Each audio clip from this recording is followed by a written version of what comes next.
review. So we're going to start with the food service, which we, in the 1022 accounting manual, call Fund 25. So the final budget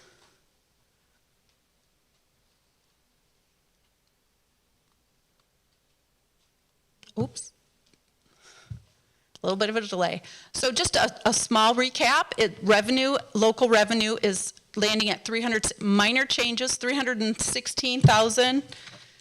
State revenue has been increased. That was the one major change to just under 85,000, and federal revenues at just over 1.6 million, bringing the grand total for the budget revenue of just over 2 million.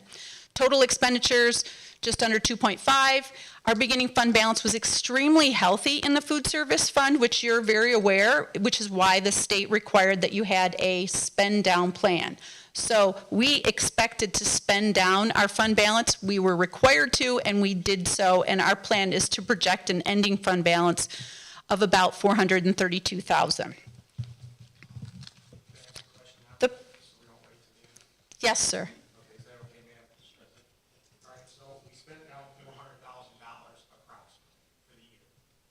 Correct.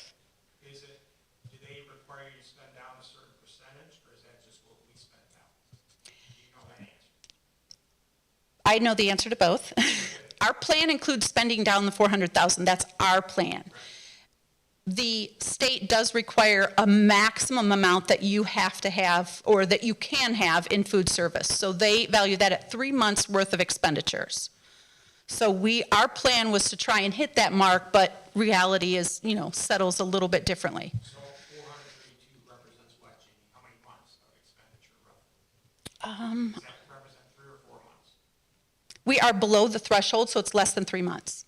We are not currently triggering an excess fund balance with this amendment. Okay.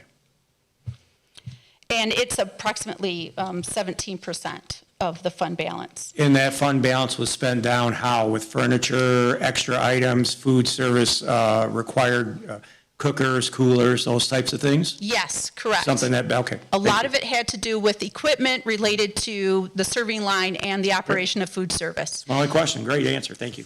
The state was about the only item that I really adjusted, and that was because we actually received 2 additional supply chain revenue grants during the course of the year from the state of Michigan. So having said that, as I look at the proposed budget for comparison, okay, so the preliminary budget, that's the major change that I made, is I took off that addition of those extra supply chain grants during the year. So on the state line, you're going to see about 30,000 taken off. Correct. And then working with Tony Delgado, the food service director from Chartwell's, he helped prepare the budget as he sees what's coming down the pike. And again, we know there's a lot of conversation about feeding being a priority, and we are currently universal feeding. So there's a lot of variables that go into that, but we're looking at things being fairly static. So the revenue for the preliminary budget is going to be just over 2 million. The total expenditures are going to be 2,082,000. And again, as I said, we're projecting our beginning fund balance to be 432,000, which brings us to a slight reduction of our projected ending fund balance of 358,141. And again, that is not an excess fund balance position. Go ahead.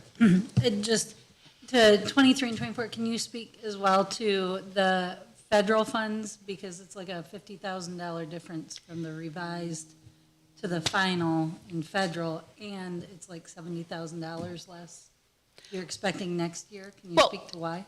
I can tell you that one of the reasons is we really utilized commodities in excess of what we were given, so we're not sure at this point if that is going to continue.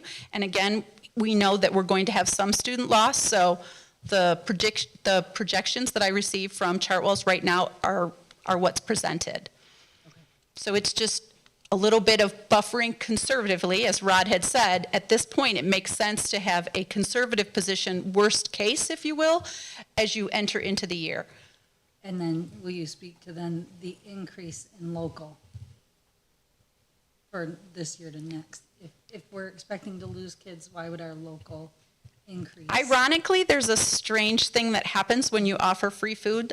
Oftentimes, they end up buying a la carte, which is local versus federal. So they're not buying whole meals that happen to be free that we get claims reimbursement from the federal, but they end up buying a la carte items. So it drives Yes. the local participation or dollars up. In our 23-24 preliminary budget, you have a total revenue stream coming in of $2.3 million. Right? And you have expenditures of $2 million, so that gives us a $300,000 overage projected for next year. And if we have a fund balance of $400, that would be $700. Why do we have a projected ending fund balance of $358? I'm sorry? Did, I'm a little confused on, Okay. you have a total revenue, what did I do wrong?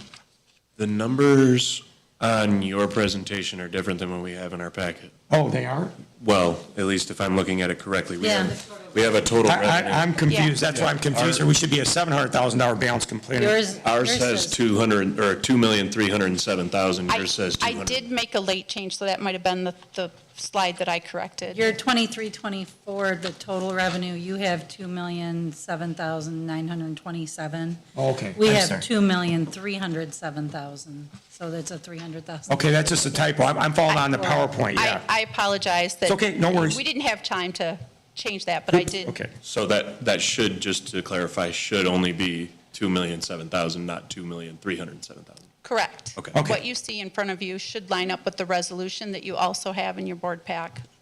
all right, my math wasn't coming up right, we're having a $700,000 fund balance in food services, okay, and now I got it. Thank Just, you. no worries. Then this year, Move on. we have to spend that down still? No, No? no. Okay. We have met that requirement. Okay. And do not expect to have that in next year's plan. Okay.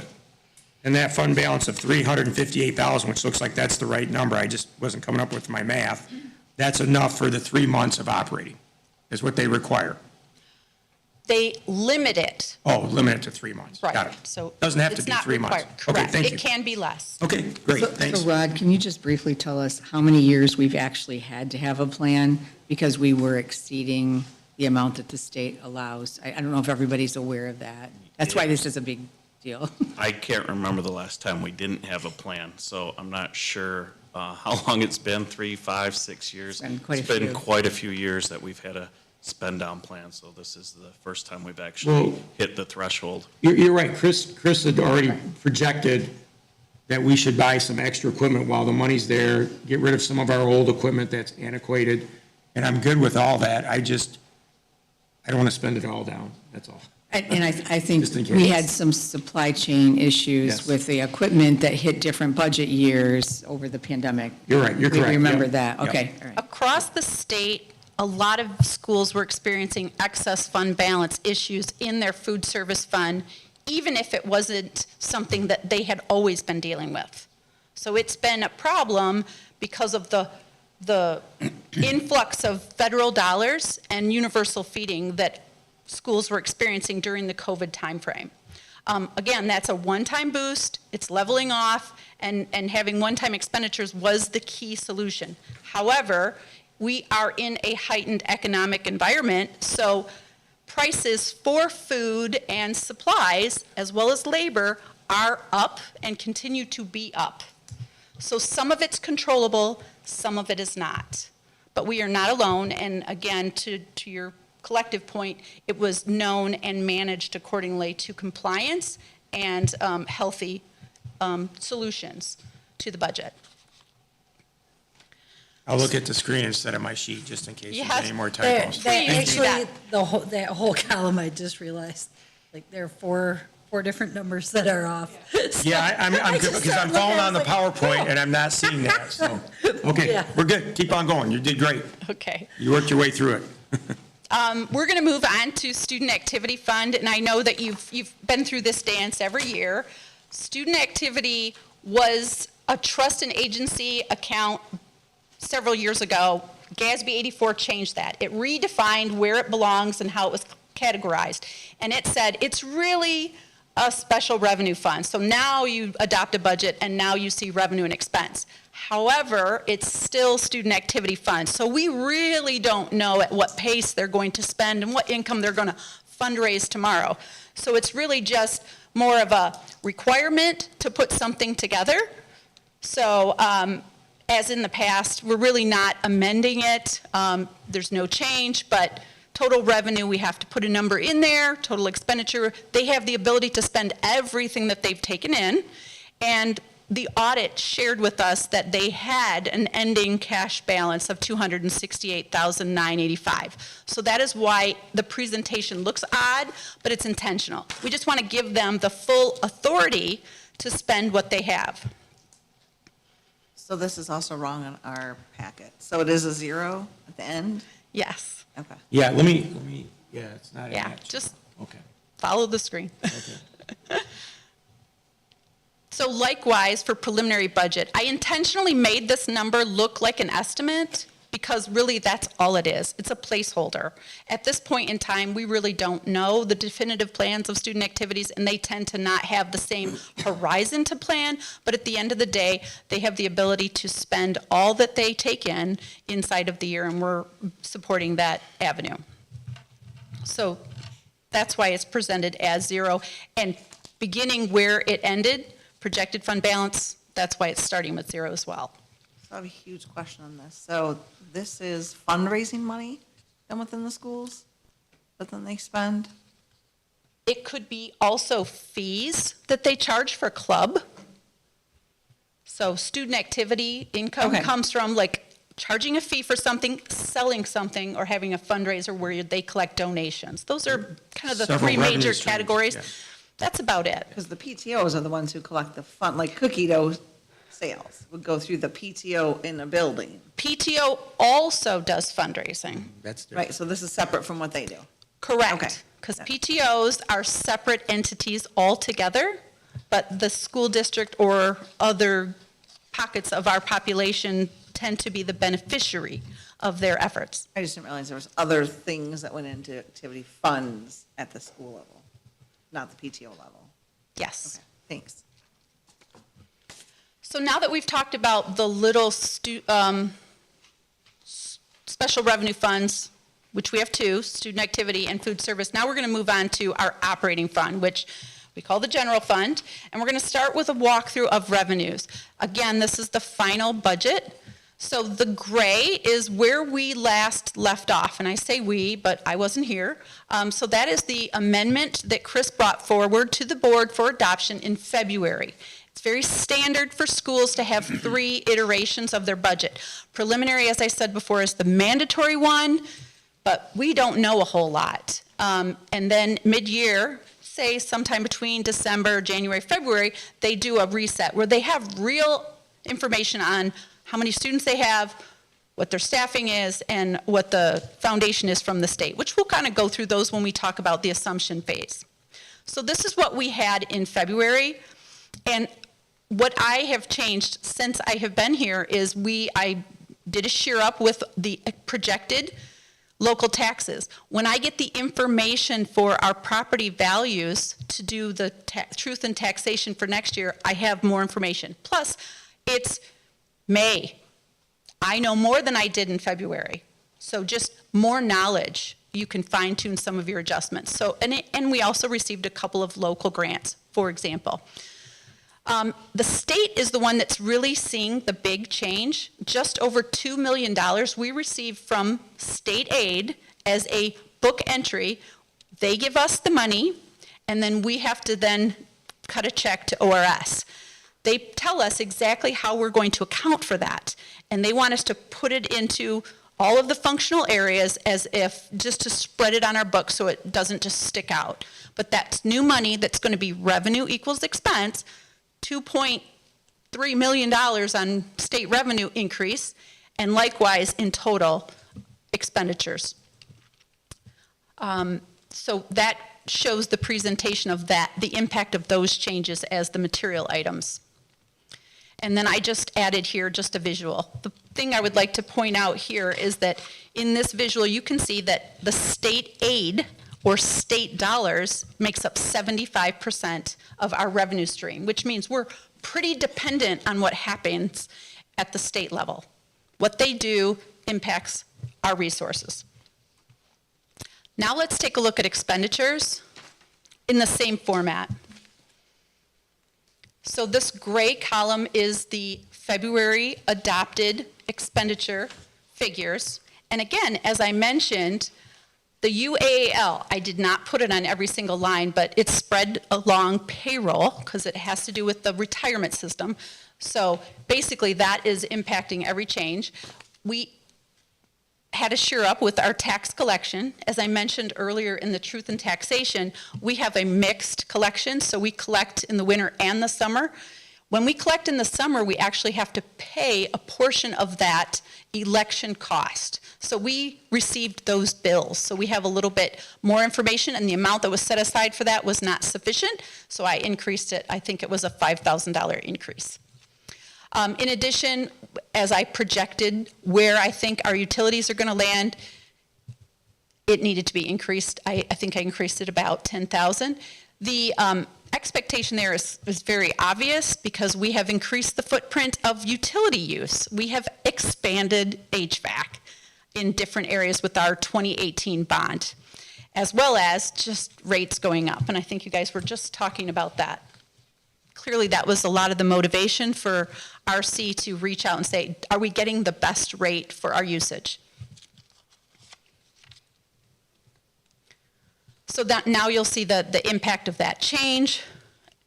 So expenditures went from 47.6 million to 50.4. And again, the major change was a book entry for UAL 147C2.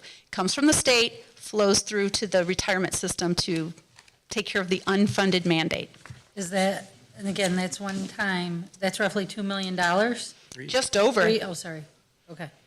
So explain that to some of our new board members. I kind of know what it means. The retirement system is underfunded at the state level. Mm-hmm.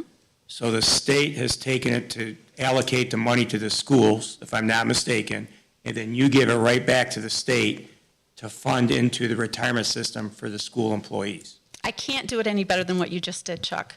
So yes, the retirement system is it's an entity under the state umbrella. Okay, it's separate, but it's all state. I think there's 3 different groups that are in there: the school K-12, then there's a police one, I believe, and then there's There's a MERS, yeah, that we use for fire and police, but. Yeah. And as it were, the retirement system for school districts is underfunded. It doesn't, when they project out how many people are going to be retiring and pulling checks out and how much money is coming in, they don't have enough to meet it. Not unlike our federal Right. Medicare. Yeah, the schools don't have enough money to do it, so they're kind of funding it to the schools, Well, back to them. It's the system itself that doesn't have enough to support it. The solution is 2 things you can do. You can jack up the price, which would be very devastating for schools, or the state can help fund that gap. And the way that they do that is they do it by sending it through the school so that it has their appropriate share recognized. It's just a way for them to acknowledge each school's share. I can't tell you exactly what date, but I want to say maybe 6 years ago, give or take, our financial statements expanded by about 20 pages because of those GASBs that added the liability of the unfunded retirement system onto every single school district's financial statement. So That's why it looks like we're in a deficit, because we brought in $47,600,000, we're spending $50,400,000. But that $3 million is not really coming from us, it's a pass-through? It's a pass-through, and the impact on the amendment is 0. Good, okay. So it's the same dollars in the revenue side as it is the expenditure side. And then similarly, I was giving you just a visual presentation of the share of those particular functions on our budget.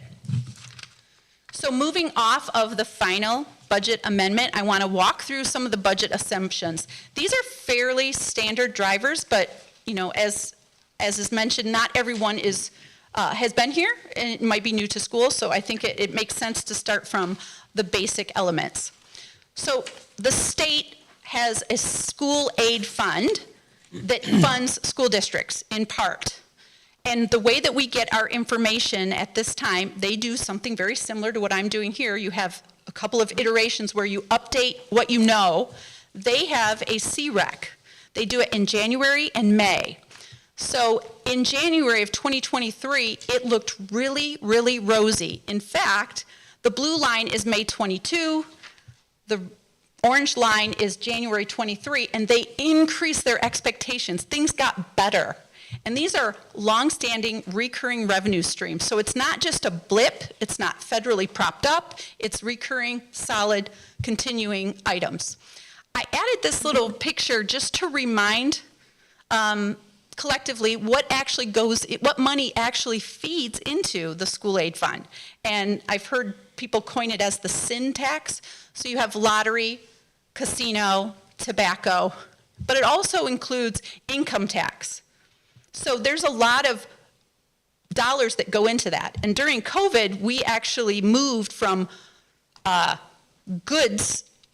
services to a goods because we were all stuck at home. So that's where we saw a lot of this kind of beef up to help boost the school aid fund. Fast forward to May, which is more current than the January that just showed you, they're still increasing their estimates. So the trend is good, the trend is solid, and we feel good about it.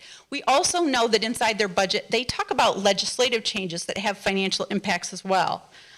For example, repealing the pension income tax, that was a $600 million impact to the school aid fund. So it's good that we have all these revenue streams to offset it. So they're making decisions at their level that impact our level as well.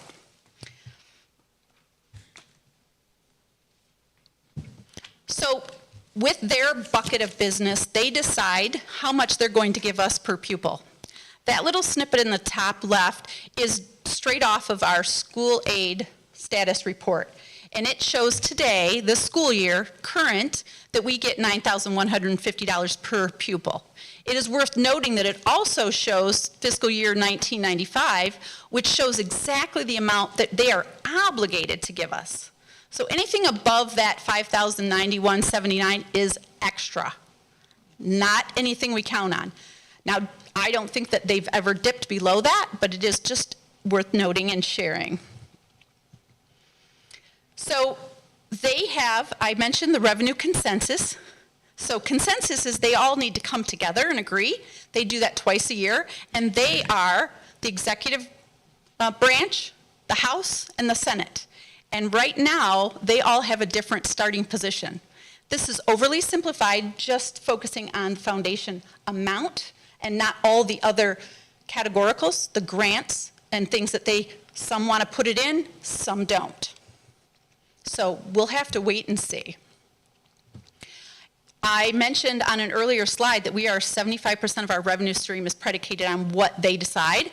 So it's just worth knowing. We are obligated to have this preliminary budget adopted by June 30. We often don't know what that they're doing at that time. And part of the reason for that is their year end is September 30. So again, it just causes a little bit of a ripple between us offering something more solid. The other driver, which I will get to next, has to do with how many students we have. Jamie, if I may. Sure. Are any of those dollars in the governor's budget allocated to early childhood programs that are being promoted? Do we have to spend a certain amount on that level of education? I do not know. Well, first of all, yes, there are several pre-K type initiatives in various elements of all three of the plans. I do not know yet how it will play out and whether it will be mandatory. I know that there's been a lot of dialogue, and some districts are a little panicked because they don't necessarily have capacity, be it building capacity or staffing capacity. Okay. So time will tell.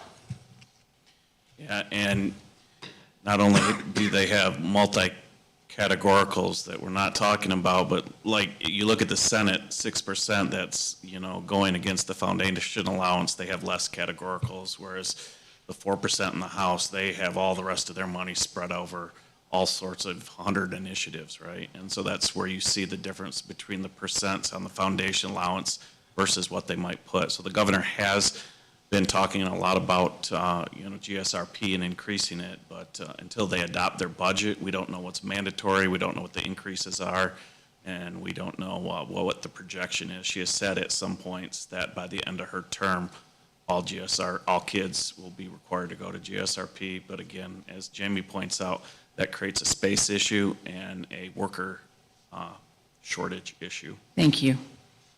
Absolutely. In addition, they also funnel money to higher ed, which sometimes is in conflict with the opportunities that we're exploring. So,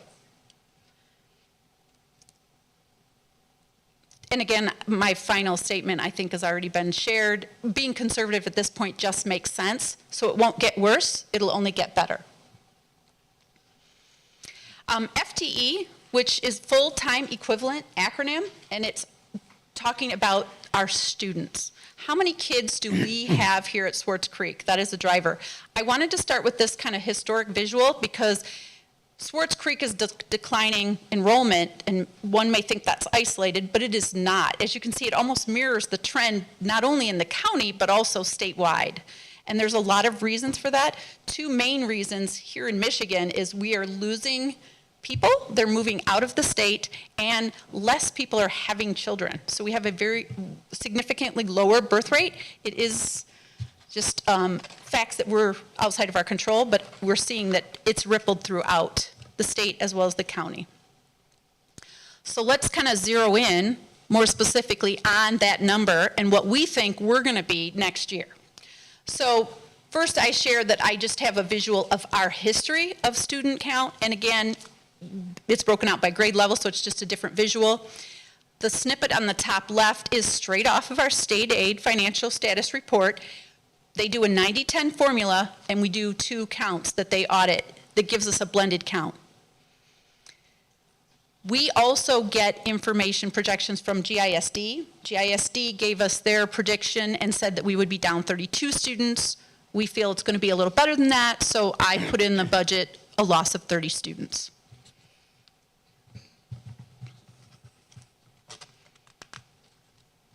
So we've talked about, so far, the foundation amount, we've talked about the student count, and I just want to circle back to our property taxes. Property tax values are going up. That's a really good thing for 2 reasons. It makes our community more attractive, makes everybody's equity in their property good. It also makes the state less responsible for making schools whole. So they have more money to give us in foundation. So it's just a wonderful thing all the way around. Again, the snippet to the top right has to do, that's right off our state aid status report. They're going to assume our 18 mills regardless. So that's a very important thing to remember. And the trend that we're seeing with our property tax rates is very similar to what we're seeing in the county. So Swartz Creek's average increase is 6.38. Across Genesee County, it's 7.44. I share this presentation because there's been a lot of conversation about the fiscal cliff. I don't know if you've heard those words either on the news or in the boardroom, but we schools collectively were given a whole lot of money from COVID, and it was one time. So it could put you in a precarious position if you were living on it versus just doing new initiatives that you could sustain or one-time purchases like equipment that made sense for tomorrow but didn't require recurring revenue streams. So we had a whole lot of money, and that time is coming to an end. The only one that we will have going next year will be ESSER 3. All the other ones have been completed. This year we currently only have ESSER 2 and ESSER 3 dollars going. Now I just kind of want to tie it all up in one kind of recap. So on the revenue side, state aid is driven by 2 major factors. How much do you think you're going to get, and how many students do you think you're going to have? Operations, we kind of talked about the 2 areas that I was really focusing on. One was utilities, because we know we've expanded our need because we've added HVAC. We've added air conditioning to a lot of the buildings, and we have rates that are going up just because of the economic times. So I made a guesstimate and a reservation for that to be increased. In December of 2022, you guys were savvy in locking in a price point for 3 new buses, but it's this fiscal year next year that expenditure is going to hit. The current year, 22-23, we only purchased 1 bus, so clearly we have to increase the budget for that capital outlay plan. Grant changes, there is a myriad of grant changes. I'd already kind of mentioned that ESSER 2 is wrapping up, so that's coming off the revenue, it's coming off the expense. And ESSER 3 has a year's worth of expenditures and revenue that's being eroded. And this current year, we also had some new categoricals, the 97 series, and it was all geared towards one-time safety initiatives. There was a risk assessment, and there was a mapping, and then there was a per pupil allocation. There will be a little bit of carryover with that, but I really don't know how that's going to land. So again, in general, I took that off, but we can always put that back on when I have an actual amount of how much of that grant. But again, it's revenue and expense. Those are new expenditures. And then when we look at salaries, again, most districts are somewhere between 75 and 82% of personnel costs. So staffing is a real big, driver in costs. So we look at staffing, so there's about a 3.5 add, some of which are going to be grant funded, and insurance, that's a January 1 rate change. We're just talking about, it used to be inflation, but now 3% is not quite equivalent to that. And then ORS, we talked a little bit about retirement and what an impact that has. It's unfunded, the rates generally go up. We have a little sense of what that rate is. They set that October 1st of every year. So now that I've talked about the assumptions that I've put into this for the preliminary, we're going to kind of see how all of those numbers come together. So on the revenue side, local revenue is just under 7 million, state revenue at 35,765,000, federal down to 3.3, other, and then transfers. That transfer is just food service. So even though we're eroding food services fund balance, we're doing it in part to take care of overhead that it has the ability to transfer to general fund, leaving us with a total revenue of 46,716,908. Now with the pie chart on this, you'll see that now our concentration or our reliance upon state aid funds is now at 77%. So as our federal, those COVID dollars that kind of boosted us shrink, our reliance on the state aid is more so. And of course, I also removed the one-time 147C2, which was just over $2 million. Similarly, I want to walk through the expenditures. Same format, same visual, but the expenditures are automatically 2.3, just over $2 million reduced from that, but then increased for expected ORS, retirement, and staffing changes. And then I want to kind of just take all of that and step back to the big picture in terms of our fund balance. And here's the trend line. Revenue and expense year over year. And when you look at 23 and 24, it looks like we're stabilizing because we're holding our position. As I mentioned, I think it's 14.6%. And that concludes the budget presentation. Any additional questions? Yeah. Okay. So in your budget, instruction includes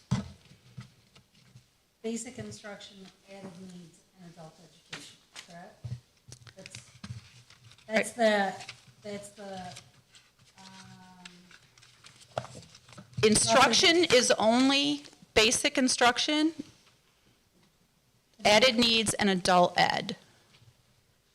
okay. And then From 22, 23 to 23, 24, that is reduced by $700,000.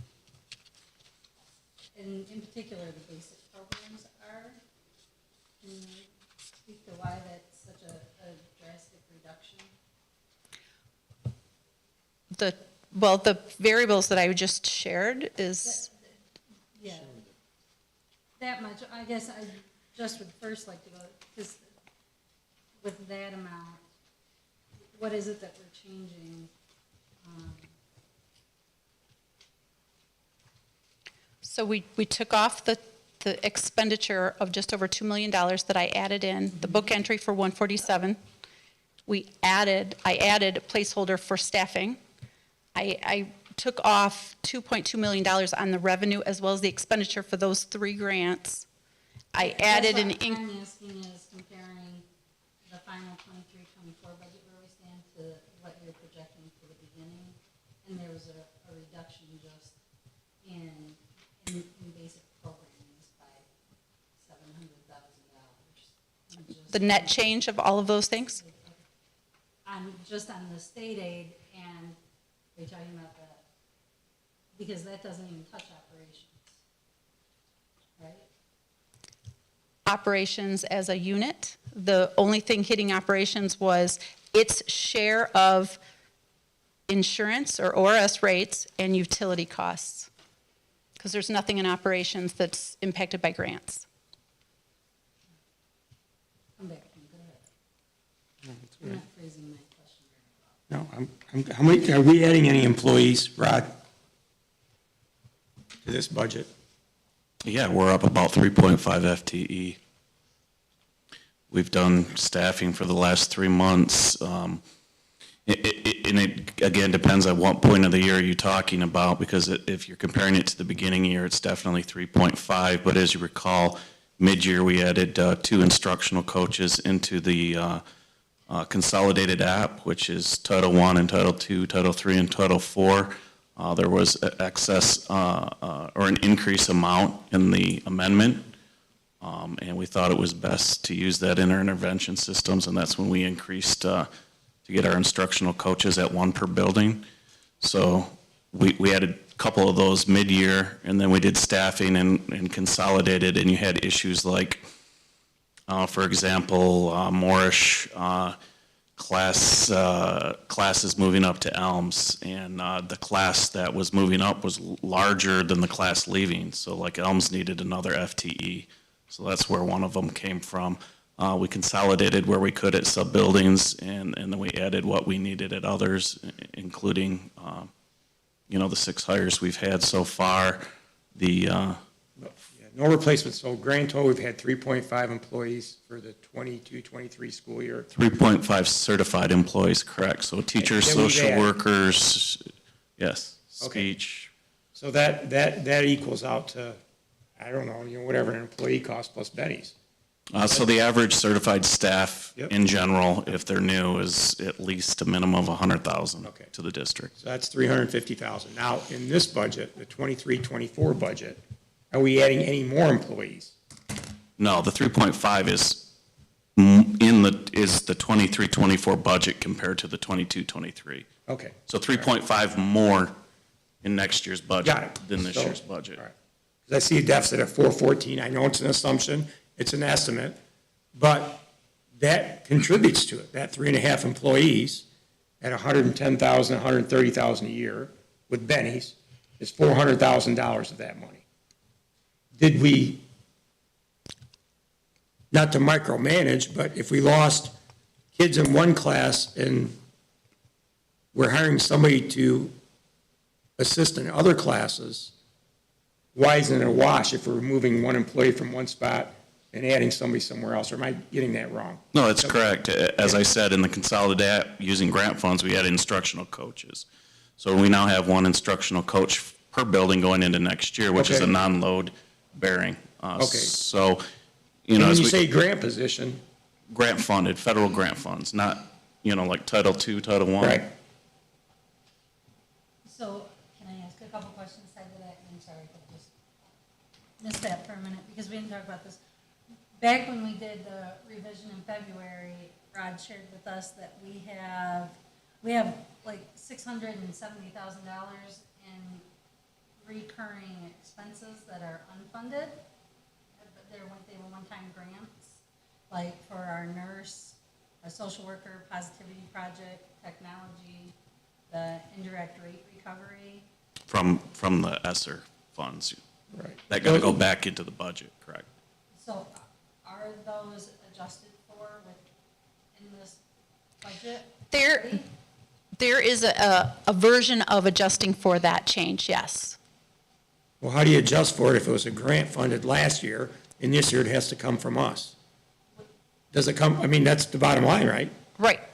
That cost, I think there's one grant-funded individual that's getting kicked out. So I took that into consideration in those figures. One, but how many does that leave us? That was grant funded. So most of our grant funds were not put on permanent positions, people, and programs. For example, retention bonuses, summer school, tutoring, classroom libraries, and all that.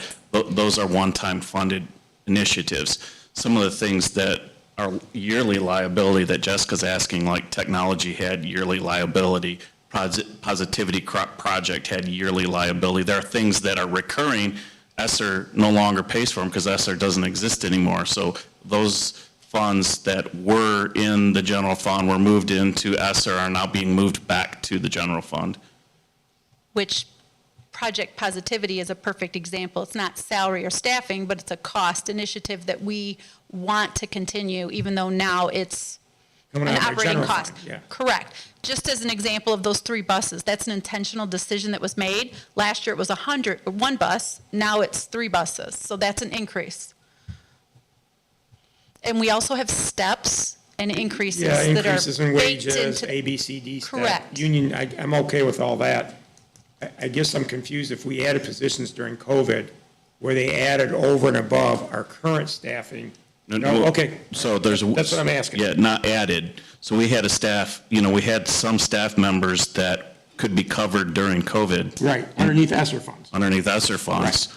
But now what I'm asking is, did we purposely add positions? Because I can't remember back from 2-3 years ago now, because I thought we did when Ben was here. He says, we'll add these positions, and I was concerned about legacy where we're going to Right. pick them up out of our general budget. There were no certified Okay. staff using COVID funds. There were some support staff, and we've right-sized that last year at the beginning of staffing. 31AA is new this past year, but with all of the 3 branches, there's some version of it continuing. There is some additional staff, I think, because that grant dictated you add to have it, but right now we expect that to continue. So that's not even on here. Yeah, 31 AA, there were security Social work? grants, social work. Counselor and nurse. Your SRO officers. Yeah, we added a police officer, we added a nurse, we added And those counselors. are all in grant streams right now. Okay, so they're currently in grant streams that we didn't pick up out of the general budget. Correct. And until we know exactly what's in the state aid fund and the categoricals that get passed, we will have to revisit what we know. But, yeah, When are those grants up, middle of the year or to the end of next school year? it depends on the grant, but the state categoricals, it looks like we have another year. The 97 grants, for example, were extended until September 30, 2024. You won't know about the categoricals until the state finally adopts their budget, which they don't have to do until September 30th. Right. What do we do if they don't fund some of these positions and then we're stuck with it out of the general budget? We go upside down more potentially. Is that? Well, as you looked at the 3 Potentially. propositions, you had the Senate at 6%, the governor at 5%, and the House of Representatives at 4%. But really, it's all the same money. It's just that, the House is saying, here's 4% for your per pupil, but here's all these other categoricals. Right. So if you take some of those away, essentially what's going to happen is it's going to go in the foundation allowance. So maybe you get 5%, like the governor proposes, and you get less categoricals. It's a balance, which really ends up being the same total sum number that whatever they're going to give, and they just a balance about how you spend it. If it's categorical, you have to spend it X, Y, or Z on a social worker, on an SRO, whatever. If it just comes to you freely as, general fund budget, you can spend it on any program or person.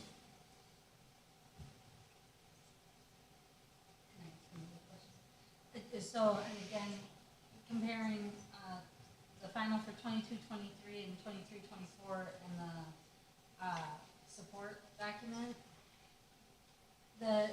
explain what's in and why it's such a drastic change for community services and other financing uses? Those both were reduced by like over $800,000. What falls into there and why the change? Like, I'm sorry, I don't have that detail in front of me, but I can follow up with you on that. I don't know that, Or what you're looking at, Jessica. She may not have. I know, but the detail underneath it, it wasn't Flip something, the page. I forgot to look at page 2. no, Sorry. I highlighted in the memo the material items, so you were looking at what line? I'll take a s- What falls under community services, the final for this year is $1,034,000. Next year's preliminary budget's at $139,000. Under support services. No, community services. Right, That which is the other, line. that's other financing uses. That is a change That's of, actually the line above that, and then there's financing uses below it, and that's a change of $835,000. yes, other financing uses. That's us transferring money to the capital project fund.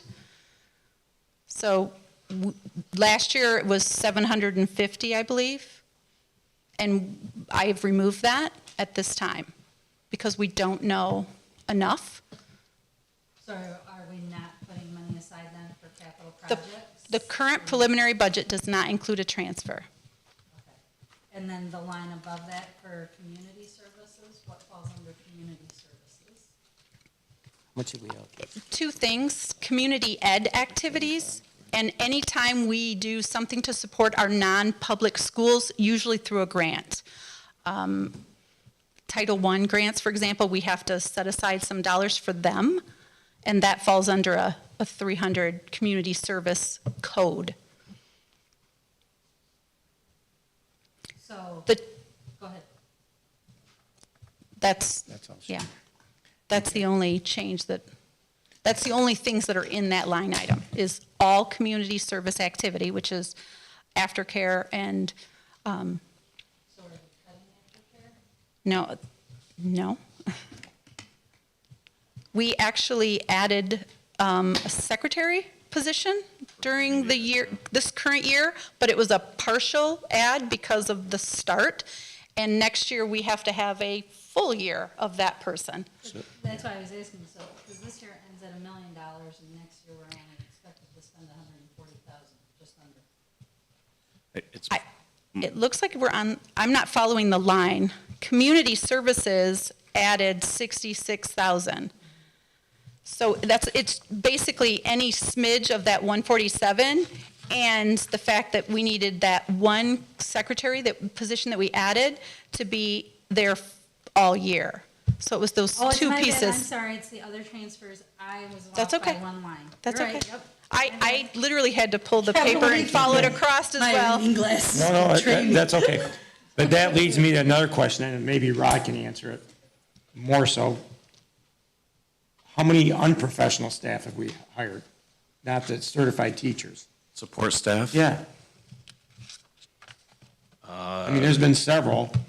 Maybe the only one that comes to the top of my head is the community ed secretary, And that was an added cost of about 50,000 a year total, maybe? yearly, yeah. But of course, we only got hit with a quarter of that. No, I know that, but next year it's in our budget, Correct, so that correct. shows 50 grand more on Correct. staff. Yep. Correct. What about any other staff? What about the staff that Ben put on at the schools to assist with the COVID counting and all that? Have them been, We don't have any more health and wellness people at the were they laid off, or schools. were they put into other positions? Well, they're changed around because if you watch the emails that come through from Carrie, we can never keep up with our support staff that we're constantly posting. And so basically, when we eliminate support staff, they just go into the other support staff openings because we can never keep, our support staff has never been full, Right. ever, in the last 2, And 3 years. I know that, she's constantly putting them up, but have we added staff over and above those 4 that Ben added? No, and those don't even exist anymore. Okay, thank you. Any other questions for Jamie? I have a quick one on this page. What's kindergarten, what's 12th grade? Just curious. Does it go kindergarten up? Yes. There's,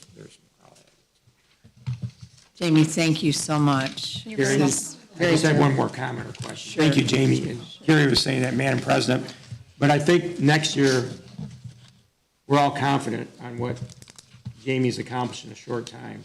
But I think it's better for the board, especially our new members, instead of, and we would still go over this in open meeting, and the other open meeting would be, I believe we should have a board workshop, because we have so many different personalities on the board, although we're all striving to do the right thing for the students and the staff, and that we have new members. And it took me a year or two to understand all the lingo of this term, that term, 25 AA, you know, what are you talking about? You know, and I'm still confused by it after 5 years. And then you learn the lingo, but I think it'd be beneficial for us. I mean, you can come to finance committee, but I think it's beneficial to have a budget workshop maybe a week before this open to the public to help. So this goes a little, it went pretty smooth for an open meeting, but I think it might help some of the members, and we should consider that next year. I Thank you. support that suggestion, Chuck. I also know that when people ask me about being on the school board, what's one of the hardest things that we do, and I said it's learning school finance. It really is. It's so complex. It's constantly changing, as we all know. Right. And then you throw in a pandemic where you have all of these grants, and then you know, you're blessed by a community that passes a bond, and you have money that you have to understand, and then the categoricals of Title I, Title II, the early childhood, and who can spend money what, and then, oh, you're going to give you money for safety, but it runs out here. That's very confusing, and then even understanding where the money comes from to support our school, our students, and our staff, that's very challenging, don't you think? I mean, it does take a while. And we're still asking questions, as our 3 new board members can say, wow, they're still asking questions about this, but it does take a while. And so I think that we could probably do a tutorial, allow people to ask questions, and that's a good idea, Chuck. I don't know when we'll do it, but Just a week or two before our Yeah. general meeting like this. put that on our Actually, calendars for next year. If I can maybe make a suggestion that we do it for the revision, maybe before the revision. Yeah. The more often we can do it, the more comfortable we get with it. It's only 2 extra hours. I'm with a week. Jessica, let's do it like, not in June. I like that idea. Let's not do it in June. January is a great time. Great time. My only question still on the budget, Carrie, is that we're at a $450,000 deficit this year. And nobody, unlike other government units that say, oh, we brought in $30 trillion, but we're going to spend $41 trillion. I'm just an anti-do that type of person. You're saying this is conservative, and will probably be plus that, but it does show a $443,000 deficit at the start, before we even get any other unexpected expenses, before we even start the school year. And that's my only other comment. I Thank think, you. I think, go ahead. Go ahead. And just to clarify, that's not an overall deficit. That just means that instead of having 16% fund equity, you have 15% fund equity. So we are not in a deficit. We're choosing to have less in fund equity, right? I mean, the board put in policy that fund equity must be at 10%. So what is the number? It should be over 10%. Should that be 12? Should that be 14? Should that be 16, 18? You know, I've seen districts as high as 23, 24, right? So I don't want the public to think we're in deficit. It just means that we're using some of our rainy day fund, which is the fund balance. And right now, it's projected at 14.6%, right? And last year it was 16 point something, so it's just. But in reality, Rod, we're not putting anything for capital improvement. Right. And So that scares me a little bit, because I like saving a little money for large projects, so we don't have to tax the taxpayers. capital improvement account started during COVID because of excess money. We Right. never had that No, we prior didn't. to 2 years ago. No, we did not. You're absolutely right. We started that halfway through. You're right. On top of that, I don't know if I would agree with, maybe it's just a wording difference, but I don't know if I would agree with the fact that we're not in a deficit. We're not in debt by any means that I know of, but this preliminary budget, we are in a deficit in terms of total expenses to revenues by $443,000. So I think to say we're not in a deficit, I think that's false. Yeah, this year will be a deficit spending according to what we have currently in front We of us. won't go into debt by any means, but it's a deficit. I think it's fair, a lot of people affix deficit, being in deficit to your fund balance position. And I think that's what Rod was trying to clarify for anybody listening, that that's not what we mean. We're just choosing to spend out of our fund balance this year from a budget standpoint. Taking it from our savings. Exactly. It's, chances are you're going to need to do that. That's why you have that reserve. But these are very preliminary And numbers. and as you look, you're saying, so there's 400,000 we're going to use out of the fund balance. But look at the massive amount of different categories up there, like 3.5 FTE could be 400,000. 3 buses is 300,000. I mean, it's multiple things. It's 3 grants coming off of the budget that millions of dollars don't exist anymore. You know, so I guess that, I mean, that's the choice. We don't do some of those purchases or projects. And again, do you want to make that choice on a preliminary budget? Because this isn't, we don't know our student count, we don't know our FTE from the state. This is just a ballpark. The state doesn't even give us numbers until August, September. This is just to get it rolling. We've almost never came in over what the original budget is. We almost always bring in more money, hence the last 2 years of putting $750,000 into capital outlay.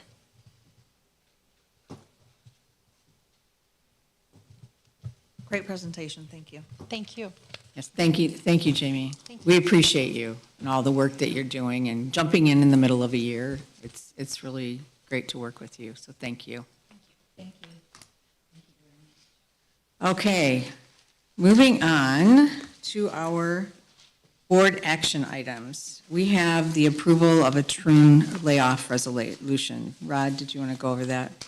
Yeah, so in front of you, you have a resolution from Troon. As I've explained to everyone, the need for 4 counselors at the high school does not exist anymore. It was also grant funded with that 4th position, and so Troon has drafted up a resolution so that we can create a layoff, which allows us to use the grant monies as we so choose. As we will see later in the evening, we'll be choosing to use that as a social worker at the high school. All right, with that, I would entertain a motion for approval. Support. Andrea? You have a second? Second. Jessica? Any comments or questions? Be it resolved that the Swartz Creek Community Schools Board of Education approves the Troon layoff language for the high school counseling position as presented. Sue, can you do roll call, please? Jack Sayer, Yes. Chuck Melkey, Yes. Andrea Fick, Yes. Carrie Germain, Yes. Holly Jarvis. Yes. Kim Winter, Yes. Jessica Lenade. Yes. 7 yes. Thank you, motion passes. All right, moving on to our favorite part. This is the approval of SCEA employment. Yes, we are excited to bring to you 4 more positions, and Mr. Kitchen is going to introduce our administrators and their new staff to bring before you for approval.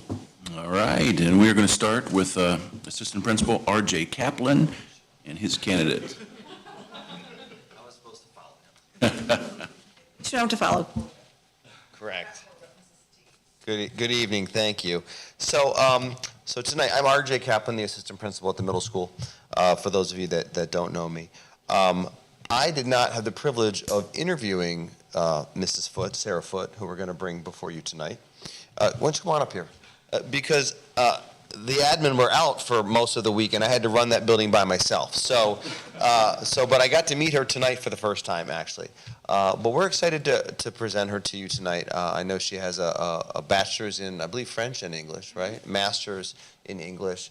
Some of the things that were that stood out in the interview process was her belief of the classroom being like a family, which is very in line with our district's mission.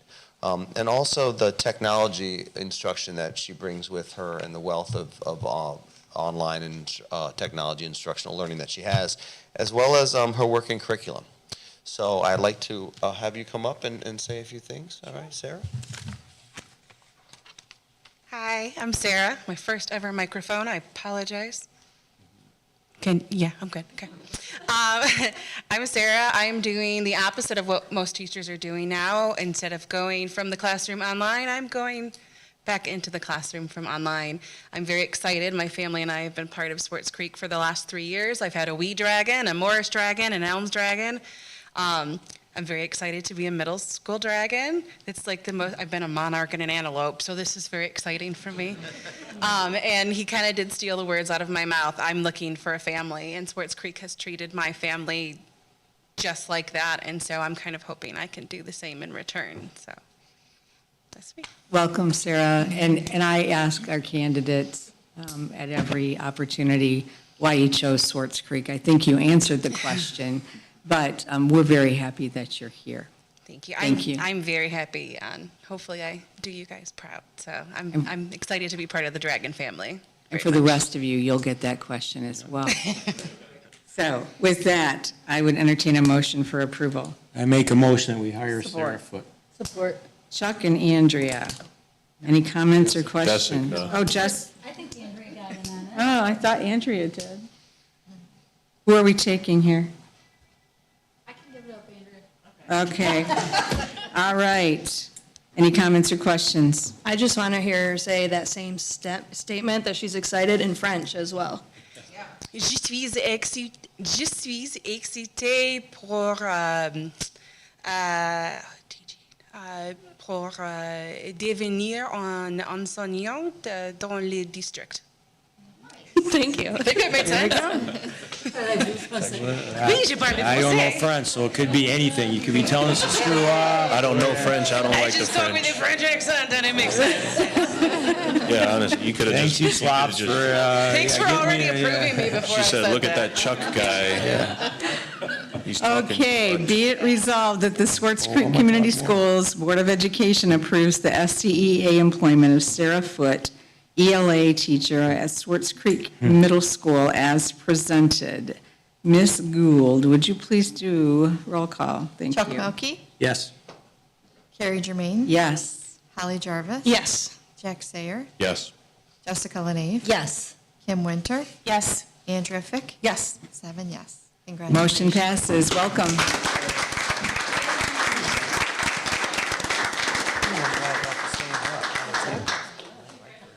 You know, I had like yesterday.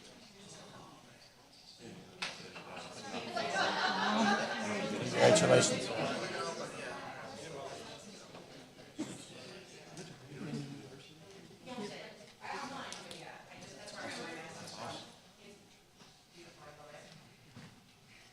All right, Elms Road Principal, Mr. Simonson, would like to introduce someone.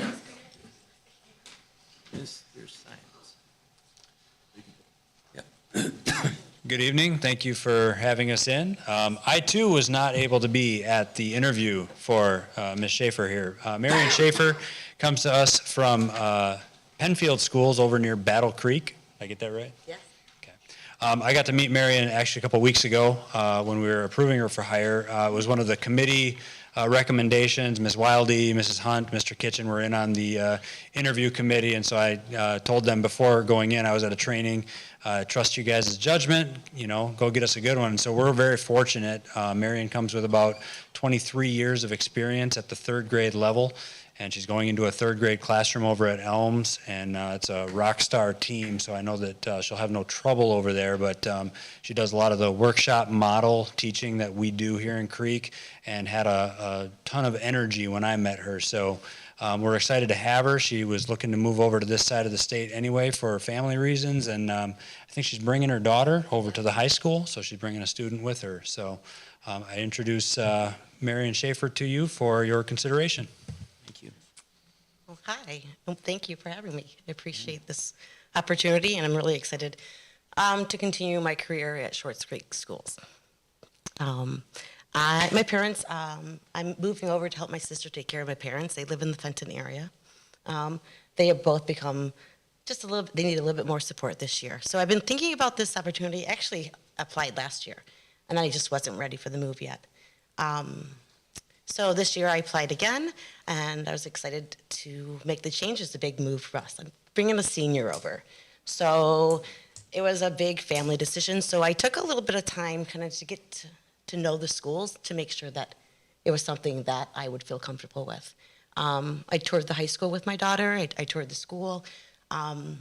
It was just a big decision, and I'm just, everything that, everybody I encountered and everything that I saw here just reaffirmed my decision that I'm making the right decision.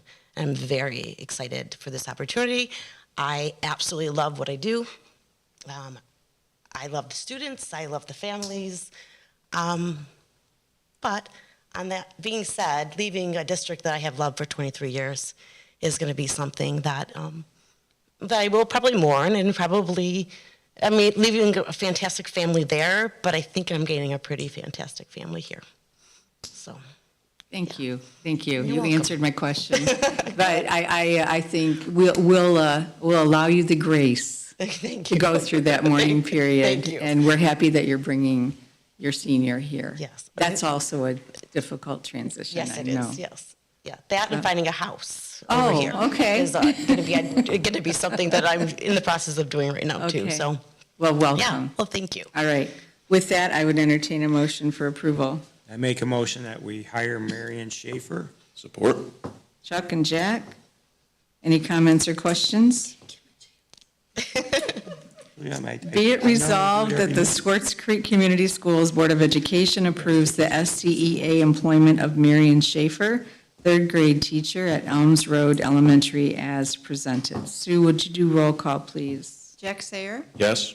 Carrie Germain. Yes. Andrea Fick. Yes. Holly Jarvis. Yes. Kim Winter. Yes. Chuck Melkey. Yes. Jessica Lenee. Yes. 7 yes. Congratulations. Motion passes. Welcome.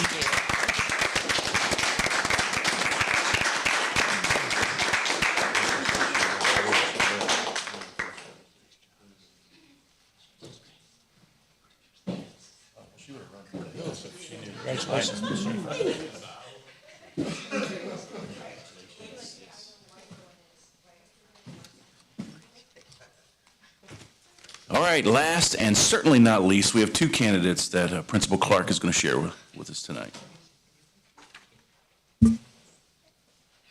Thank you, Mr. Kitchen. And again, thank you all for the kind words about graduation. That's always my favorite day of the year, so I really appreciate that.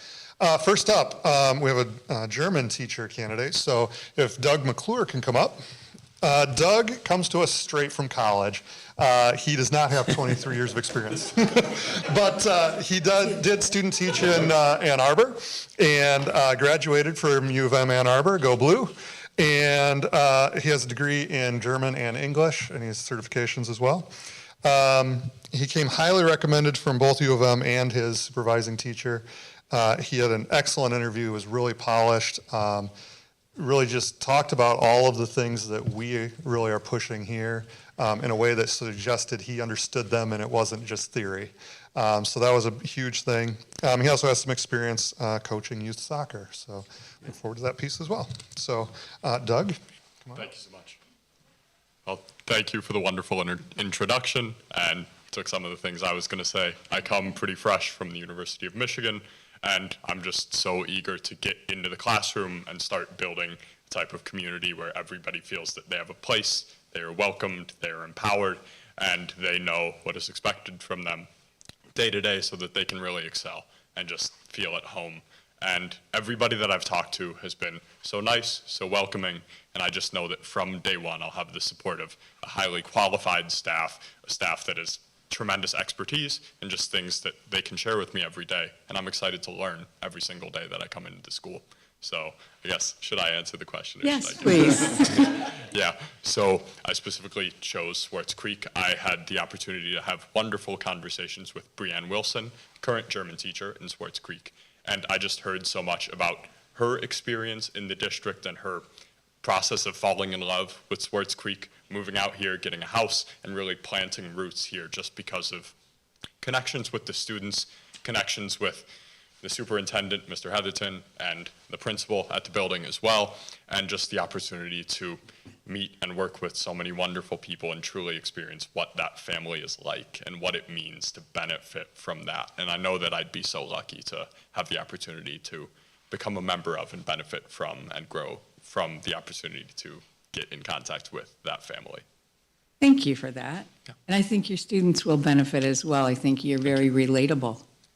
And I don't know many words of German, but I would congratulate you in German if I knew that. But I'm sure that they will do well. Yeah, just, you have a demeanor about you that seems like the students will react well. Thank you. And you're lucky to have Mrs. Wilson as well. Hire. Yes. We made her. All right, with that, I would entertain a motion to approve. Make him speak German? Yeah. Oh, yes. Oh, yes. Would you like to say something to us in German? How excited you are for this job. Sure. Ja, ich bin sehr gefreut dafür und ich danke euch alle, dass ich diese Gelegenheit haben, also vor euch zu stehen und ein bisschen von mir zu sprechen. Danke. Danke, danke. Motion to hire, as I said. Thank you. Are you German? I mean, sure. You could pass for light eyes, blonde hair. Yeah, I'm American, but I am. That's what I like to hear. That's what you are, you're American with German descent. So Very Chuck, good I'm going to take that as a motion. Do I have I'll support. support? Jack? All right, comments or questions? Hearing none, be it resolved that the Swartz Creek Community Schools Board of Education approves the SCEA employment of Douglas McClure, German teacher at Swartz Creek High School as presented. Sue, can you do roll call, please? Holly Jarvis? Yes. Kim Winter? Yes. Jack Sayer? Yes. Carrie Germain? Yes. Chuck Melkey? Yes. Andrea Fick? Yes. Jessica Lenave? Yes. 7 yes. Motion passes. Welcome.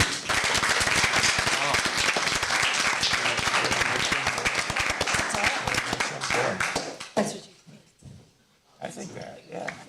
He said he's speaking from his heart. I knew what he was saying. I know a little bit of German. Congratulations, Doug.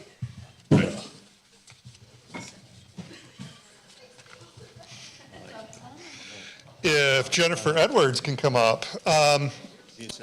Jenny comes to us as a Creek Class of '05 grad. She has past experience as a school social worker in Wayne County.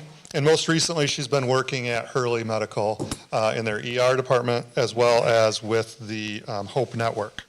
We're really excited about her joining our team because of her experiences, as well as her connections throughout Genesee County. She has made numerous connections with the resources that our students and families desperately need. So I think that will be a huge advantage for our families here. And her demeanor is also perfect for a social worker. So we're really excited to be able to welcome her back to Creek. So I will go ahead and invite you up. Hi, thank you for having me and for your consideration. And I don't know any German or French, so I don't have to do that.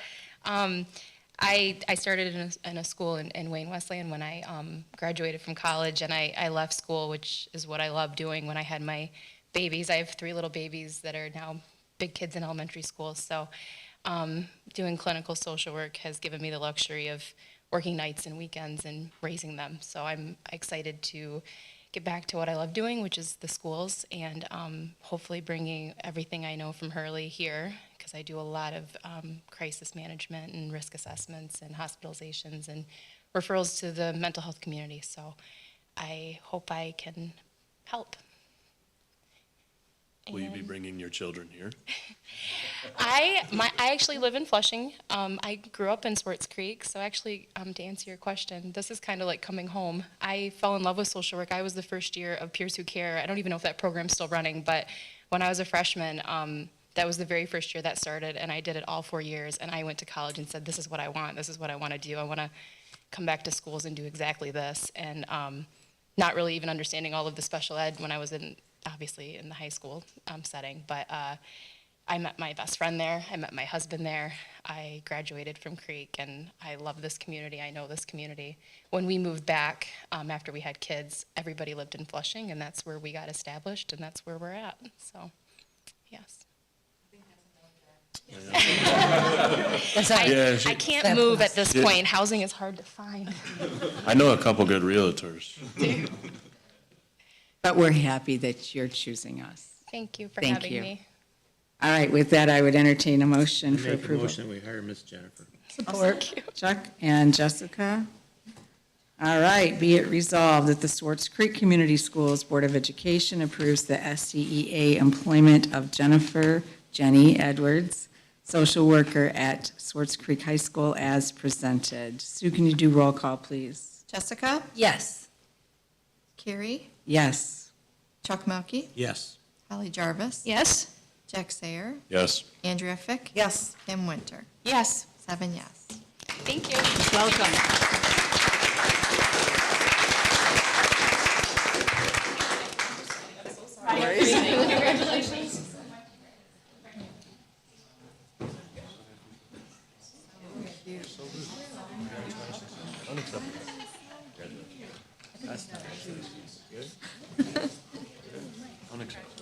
And just to follow up, our candidate pools are pretty low when we go to interview, but we are getting such an exceptional group of educators out of those pools, and this group tonight is really exceptional. We're excited about their start.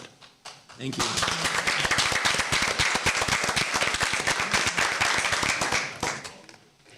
All right. All right. Okay, moving on. We have several other items in front of us, beginning with the approval of the 22-23 Swartz Creek Community Schools budget. I would entertain a motion for approval. I'll motion. I'll support. Holly, Andrea, any comments or questions? Sure. Well, there are a couple things, and then number one, Jamie, it has been awesome to work with you, and thank you for being patient and answering questions and everything else. With this, I feel like I need to say, as the treasurer, I feel like I dropped the ball a little bit that at the last finance committee meeting, it just did not register to have a conversation and ask about some of this. Because typically, in all the years that I've been on the finance committee, and even not as the treasurer, we go through the budget presentation prior to during finance to kind of get some of these questions answered and just look at it and get a better understanding. And so to not have that and not have it until today, it feels like I kind of am not doing my due diligence to an extent as a board member.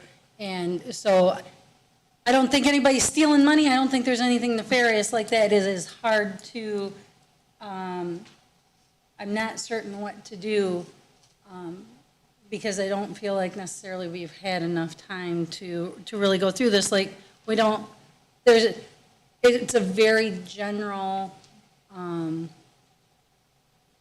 resolution without the conversation even about like object codes and what changed. And that is what I am used to. I am used to us talking about why there is this fluctuation and that fluctuation on a much more specific level. And so I would just like, if I may, while we're here, ask that we do that in an upcoming finance committee meeting. And when we do the revision, to do that within finance, and of course, have our board members here, because asking for approval of this with, 8 hours notice, it's just a little rough for me. I'm just going to say that. And and I feel like the community should know that as well, that I feel like I dropped the ball. So that is the comment that I have about this. Thank you. And the 23-24. Okay, thank you. Any other comments, questions? Yeah, Carrie. Sure. Oh, I'm sorry, Carrie. Let me turn this on, I forget. The first approval is our 2023 Swartz Creek budget, right? 22-23. Right, okay. And I'm going to echo Madam Treasurer's remarks. I co-chair it, and I'm on there a lot, and there's some questions sometimes I don't ask, and it seems like this snuck up on us. I know these are two separate votes, our 2022, or 22-23 revised budget, to solidify that, and the 23-24 budget, either Carrie or Rod can answer that. When does that have to be in by law? June 30th. That's what I thought, okay. Yeah, by the end of the month, okay, so, I think Jamie does a wonderful job, and I echo Jessica's remarks, and I'm torn too on how to do this, so that was my only comments I have, Carrie, thank you, I won't, belay it Okay. anymore, thank you. Sure. All right. Did you have something? No? Okay. Hearing no other comments or questions, Sue, can you do roll call, please? Carrie Germain, Yes. Jack Sayer, Yes. Andrea Fick, Yes. Jessica LaNave, Yes. Chuck Melkey, Yes. Holly Jarvis, Yes. Kim Winter. Yes. 7 yes. Thank you. Motion passes. And thanks, everyone, for your very thoughtful questions. And Jessica, I think you do a great job as our treasurer, so. Really? I do. I think you do an amazing job. That is also a very challenging job and lots of pieces, parts to learn and to ask questions about. Moving on to the approval of our 2023-24 Swartz Creek Community Schools budget. I would entertain a motion.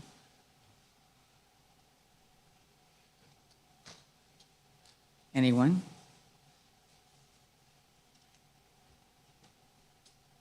I'll motion it. Holly? Support, anybody? I'll support. Kim? Yes. Any comments or questions? Hearing none.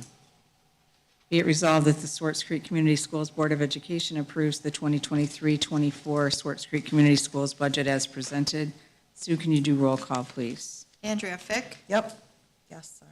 Kim Winter, Yes. Jessica LaNave, Yes. Jack Sayer, No. Carrie Germain, Yes. Chuck Melkey, No. Holly Jarvis, Yes. 5 yes. 5 yeses, majority, motion passes. All right, moving on to the approval of the purchase of pool starter blocks. That information was in your packet. But I would entertain a motion for approval. A motion. Andrea, support? It may be a conflict of interest if I do. But I will if I can. I have swimmers, Oh. or a swimmer. I think it's absolutely acceptable if you wanted to support that. Is that your desire? Okay, I'll support. Jack? Thank you, Jack. Thank you. Any comments or questions? Hearing none, be it resolved that the Swartz Creek Community Schools Board of Education approves the purchase of pool starter blocks as quoted by BSN Sports LLC for $30,637.12 as presented. Sue, can you do roll call, please? Holly Jarvis, Yes. Chuck Melkey, Yes. Carrie Germain, Yes. Jack Sayer, Yes. Jessica LaNave, Yes. Kim Winter, Yes. Andrea Fick. Yes. 7 yes. Thank you. Motion passes, and I think it's appropriate for you to get excited, Jessica, because I know you've been an extreme advocate for our swim program, and that's much appreciated, and I think it will benefit our athletes. Let's see, going on to the approval of the RICO copiers contract that was in your packet as well, and the savings were mentioned earlier. I would entertain a motion for approval. So moved. Jack? Support. Andrea? Any comments or questions? Be it resolved that the Swartz Creek Community Schools Board of Education approves the RICO copiers contract as presented. Kim Winter, sorry. Yes. Chuck Melkey, Yes. Jessica LaNave, Yes. Holly Jarvis, Yes. Jack Sayer, Yes. Andrea Fick, Yes. Carrie Germain. Yes. 7 yes. Thank you. Motion passes. All right, moving on to the approval of the MHSAA Membership Resolution 2324. That was also in our packet. I would entertain a motion for approval. So moved. Jack? Support? Support. Andrea? Any comments or questions? Hearing none, be it resolved that the Swartz Creek Community Schools Board of Education approves the MHSAA membership resolution for 2023-24 as presented. Sue, please. Andrea Fick, Yes. Carrie Germain, Yes. Chuck Melkey. Yes. Kim Winter, Yes. Jessica Lenave, Yes.